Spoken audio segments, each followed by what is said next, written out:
Have you heard of BoySober? It's this idea trending where women are quitting men and honestly not missing a thing. But let's be clear, this isn't about hating men. It's about something much deeper. Women are walking away because men, or at least the dating scene, stopped feeling worth the emotional cost. There's no big drama, no yelling, just a quiet, deliberate withdrawal. This is BoySober. And it's not just some fleeting phase. Now, you might think BoySober is just a new label for feminism, or maybe a self-love journey, or some kind of healing process. It's not. It's emotional fatigue disguised as freedom. Women aren't actively choosing peace. They're choosing absence. And the most dangerous part, they genuinely believe they're not missing out on anything.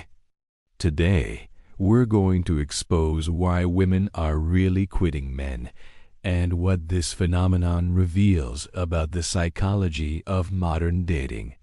So, what does BoySober actually mean in practice? It means no dating, no situationships, no emotional labor for someone else, no romantic hope, and therefore no disappointment. This isn't a temporary break to reset and recharge.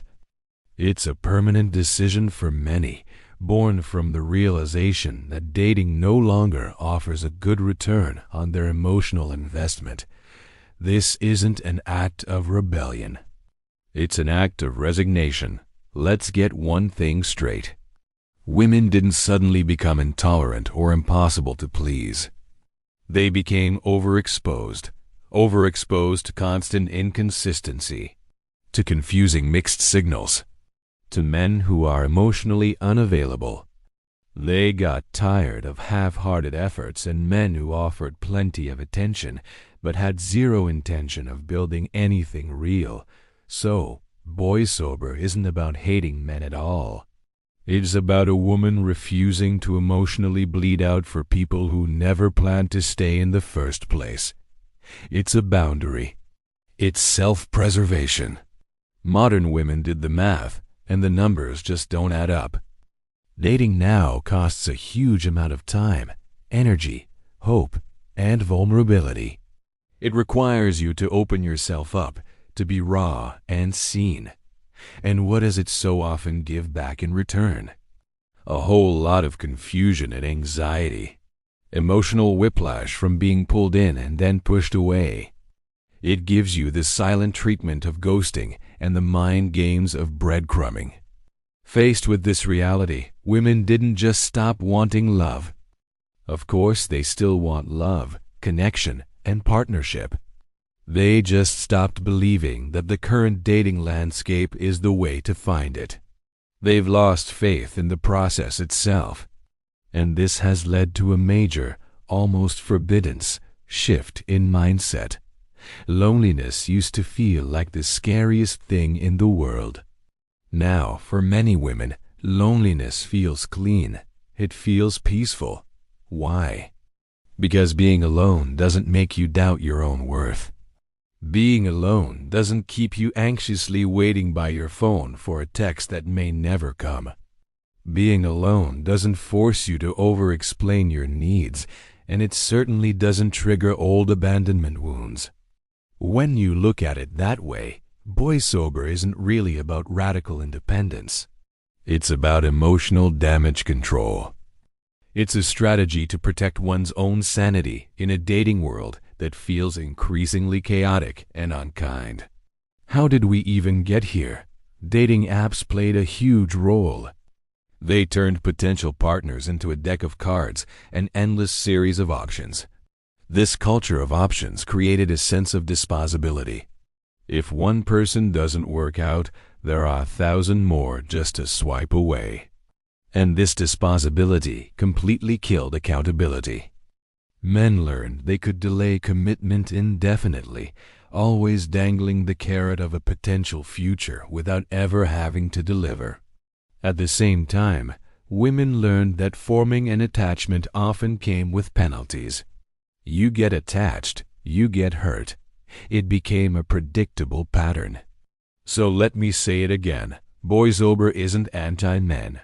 It's anti-being treated as optional. It's a protest against a system where genuine connection is an afterthought. Think about what modern dating has been offering women: sexuality without emotional safety, intimacy without consistency, attention without any real investment, affection without genuine presence. Once you strip all of that away, well, there isn't much left to miss, is there? BoySober works so well for so many because the emotional baseline for dating was already incredibly low. Anything feels better than that. But here's the part of the conversation that no one seems to be having. BoySober protects you, yes, but it also slowly hardens you.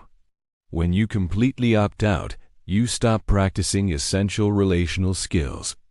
You stop practicing emotional openness. You stop practicing tolerance for another person's imperfections. You stop taking romantic risks, and you lose your relational patience. Safety becomes your new comfort zone, and that comfort can quickly morph into avoidance. Over time, that avoidance can lead to a kind of emotional numbness. You become so good at protecting yourself that you forget how to let anyone in. Let's face it, AI doesn't disappoint you. A solo life doesn't betray you. Your daily routines don't just get up and leave one day. After experiencing so much emotional burnout from dating, many women aren't craving passionate, fiery romance anymore. They crave predictability. They crave stability and peace. BoySober isn't the final destination. It's a transition phase into a life of controlled, predictable intimacy with oneself, with friends, with hobbies.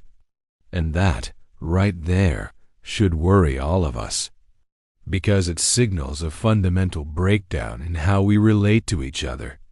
The BoySober movement constantly asks the question, is dating even worth it anymore?